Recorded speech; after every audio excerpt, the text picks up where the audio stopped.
You want the plastic surgeon? If you insist. For context, this takes place at a large academic center in Canada where it is very common to have residents performing basic procedures.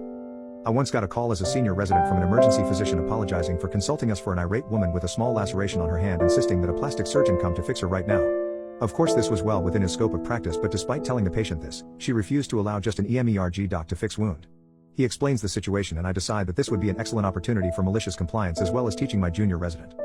So I tell them not to worry, I'll be down when we finish in the OR in a few hours.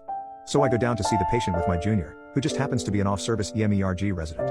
I examine the patient, and explain to the now impatient woman that Dr. Junior resident would be fixing her hand. Keep in mind by this point she has been waiting a few hours longer than she would have if she had let the EMERG doc fix her. So ironically, instead of having her hand fixed by an emergency physician who has likely done thousands of these, she has it done by a junior EMERG resident, who has done, like 2 or 3. And of course, I was there the entire time to ensure the resident did a satisfactory job, so it was more work for myself in the end.